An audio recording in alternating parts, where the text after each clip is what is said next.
owner of Wholehearted Canine dog training, and I love to help humans and pups live together harmoniously. So my background is in biology. My degree's in biology from Baylor. I was originally going to go into healthcare until I found my favorite passion ever, so dogs and dog training. Obviously, I loved dogs before, but did not realize this could be a viable career. So I really do have a passion for the science behind dog behavior, reading those cool scientific studies, all of that good nerdy stuff. And then, of course, I'm actually certified through Absolute Dogs, and I take part in a lot of their continued education.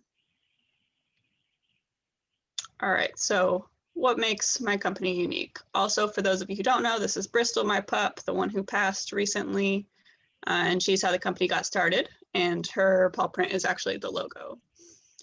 But yes, so what makes my company different? So it is growing now, the idea of force-free training and truly teaching a dog. Many people just don't know how to actually then teach beyond, here, let me lure you with some food and I don't really know what to do next. So everything that I teach is truly science-based. There are good research studies out there, tons and tons of them, because dogs can do things that we can't in working capacities. So things like search and rescue dogs, SAR dogs, dogs that can detect, different medical things by scent that we just don't have the technology to detect yet. And, drug sniffing dogs, anything like that, digging people out of an avalanche, we don't really have something that can do that besides a dog. So there's lots of reasons that research has been invested in to figure out what actually works for dog learning. So it helps to actually use that when we're training dogs. So that is what my model is based on. And I like to teach independent thinking and problem solving. So I don't want owners to be stuck, sit down, go over here, be calm, do this all the time with cues. Yes, cues are very helpful. They're important. It's good communication, but I like to develop the idea for concepts here. Like you'll see concept games so that the dogs can generalize and really use those skills on their own. So you end up with a dog that can, calm themselves down in exciting situations, stuff like that, with a few cues throughout, but you're not stuck with strings of cues all day, every day. They can really think for themselves. Yes, and then learning through play. So for concept games, which I'll go over a little more in a minute, the idea is if you're learning through play, it sticks a lot better. You really get a dog that's transformed because they understand what's going on. You've created very clear value for the things that you want instead of just, hey, go sit because I said so. So it actually sticks. It's reliable, real life skills through play. So another thing, definitely driven by purpose and passion, not profit. So in this area of the US, there's a big dog market, just in this area of Texas even. This is a very good market to be in a dog business, but you'll see many different dog businesses distinctly driven by an underlying purpose or by profit, just because there's a lot of pie to be divvied up there. So as you know from what I said about Bristol, she's the basis of how I got started in training. I really started this company because I was seeking out stuff that would actually work for her. So she had severe behavior issues. I got her in college, and it was a long path to try to find what would be effective with her, what would actually work for severe reactivity with people and dogs. And she's brilliant and highly trainable in other areas, but I couldn't figure it out on my own until I started researching more. I tried other trainers and realized what would actually work. And then after college, realized that this was truly a big need in the community of, real training that actually works. So that is how the company was born. So I also like to make sure that I cover holistically the dog's needs during sessions. I start with an eval session. So I evaluate the dog, do a full assessment, and I take into account things like diet, gear, and safety. For instance, if we've got enough dental decay, that affects behavior drastically. We've got a lot of pain going on here, a lot of basically bacteria through sepsis through the gums and bloodstream that's going to affect pain in other organs and function of other organs. You're going to get a dog that has a higher stress state daily, can't make as clear decisions. And most people don't realize, brushing your dog's teeth will improve their behavior long-term, especially as they age. So it's important to go over stuff like that, diet, so that they understand how each of those things affects their daily choices.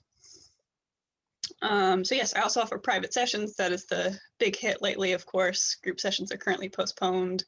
And I do offer online sessions as well now, like virtual private sessions and online courses. But yeah, it really allows me to tailor things to each dog's individual needs so that after that assessment, we've got a clear progression of, all right, these are the most important things that you've requested to work on, and these are kind of the next ones that follow after the full assessment, so that we know exactly what you want to work on. And yes, I train all ages, breeds, and behaviors. People ask me all the time, oh, do you train boxers or do you train pointers or something like that? Yes, it's a dog. All concepts apply to all dogs. Yes, there are many distinctions as far as things that are genetically bred into that dog. Some dogs have really beautiful herding instincts and some just don't. And same applies with lots of other things that are breed specific. But at the end of the day, it's a dog. I have plenty of knowledge on all different breeds, and concept games work with all dogs. It's really more of adjusting what goals do we want to work on. If your dog already has a beautiful herding instinct, we really don't need to work on proximity near as much as we will with a dog that, darts and runs outdoors. So it's just a shift of what goals we want to work on. So concept games, yay. So this is one of the things that's very distinct about the way that I love to train, that people often go, what in the world is that? And so you can see we've got some examples here of very common ones that people like to focus on early on. So impulse control, thinking before acting. For instance, stopping and turning to check in with the owner when they spot a squirrel instead of just darting to try to catch it. Pausing when food is dropped, anything like that, before they just go get it, because we want like default restraint, essentially. Thinking before they do anything helps with so many things. Confidence is key. So many times a lot of people think, oh, my dog's just a scaredy dog, or that's just how they are. Dogs really don't have to live in fear. It's just, in many ways it's not fair to them, but many owners just don't know that they can change that. And so I like to make sure to let people know, no, you really can change that. They don't have to be afraid of everything. We can build their confidence so the world isn't such a scary place. And it really helps their quality of life a good deal, whether they're skittish from, storms or loud sudden noises or new people, new places, anything like that, or just novelty in general. So new things in general, change, anything can always be addressed to build their confidence. Focus, classic one here. For instance, like loose leash walking skills, very commonly requested, ability to focus around distractions. So visitors, stuff like that, the ability to actually think through those moments and distractions and stick with the task at hand or still make good choices is key.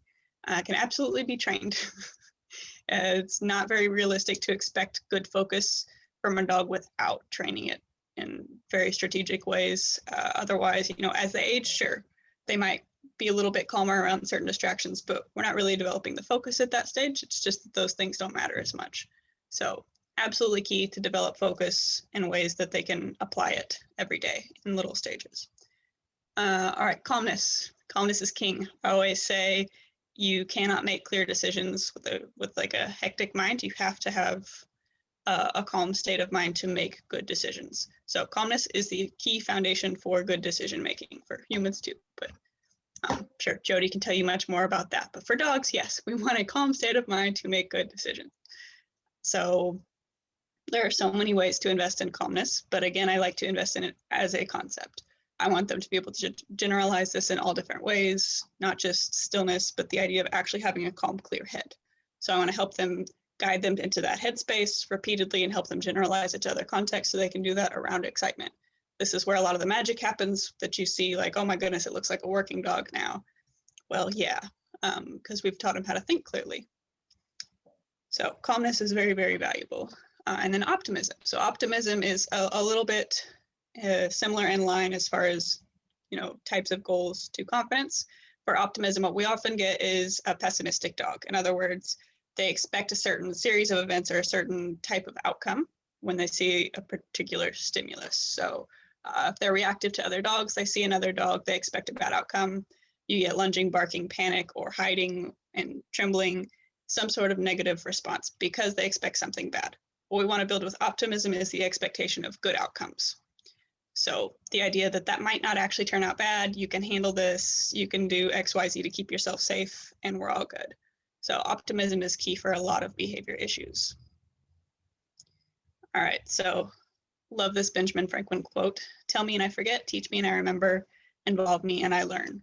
So that's just the basis of why I like to teach and train in games. It keeps a dog engaged. Even dogs that are lower energy do not want to do the rote memorization of obedience skills of just sit down, stay, and stuff like that. And you aren't building real life skill. If you play with the dog and you teach in a way that's structured play, it sticks and it works in real life.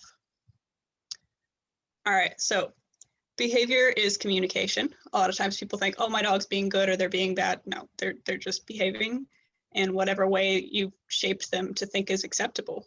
So they'll think of their behavior choices as,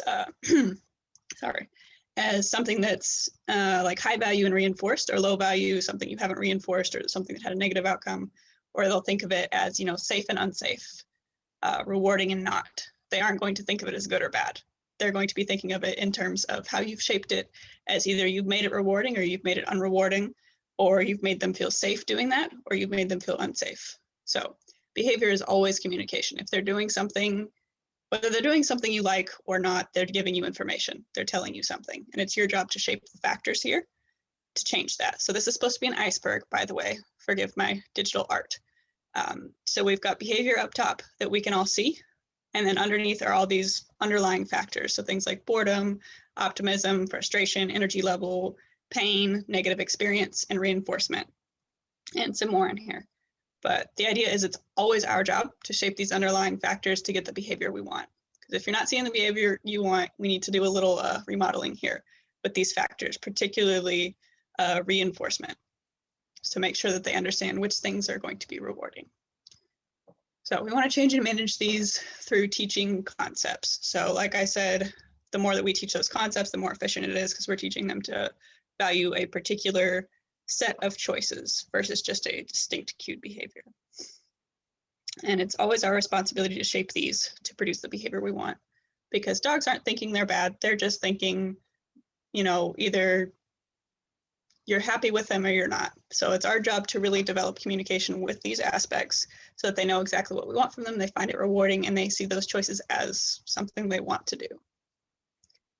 All right, so this is Bristol over here with a disc, one of her favorite things to do. And then let me move this over. There we go. So body language. We've got a fun activity similar to this before with body language. Hey, Sarah. Yes. Sorry, we have 2 minutes left. Oh, thank you. So we're going to skip this one. But the idea is body language is key so that you know what the dog is actually saying to you, because most of the time people just don't understand what the dog is saying and they're giving you plenty of information. So for instance, tail wagging is not friendly. It's a heightened state indicator. All right, so another key thing, value attribution. Punishment tells dogs their communication isn't valid or heard, because again, they aren't thinking they're being good or bad. They're thinking this has been rewarded or it hasn't. So if we punish choices that they're making based off of information we've already given them, we're really not helping them make better choices in the future. So that's why I don't use any punishment. I simply use lots of very structured reinforcement and interactions. All right, let's see, which one do I want to do? Yeah, let's do this one. All right, so yeah, thinking of the dog as disobedient predisposes you to respond with punishment, but thinking of him as struggling with something difficult, just life challenges, sets you up to help him face the challenge and succeed. So that little shift makes a very big difference in the success of your dog. Also, difficult dogs, many people see them as stubborn or things like that. It's just plain not how dogs work. They're usually scared, bored, confused, or frustrated, and I really love to help bridge that gap for owners and dogs. All right, and then this is my little quote I love to end on. Dogs are beautifully honest. They don't hide their opinions, intentions, fears, or joy. They simply wish to communicate, to be heard and to listen, to love and be loved, and to enjoy life with good company. When given the tools to trust and succeed, they live truly wholeheartedly and invite us to join them. So that's my presentation. Bristol again, of course. And yes, happy training.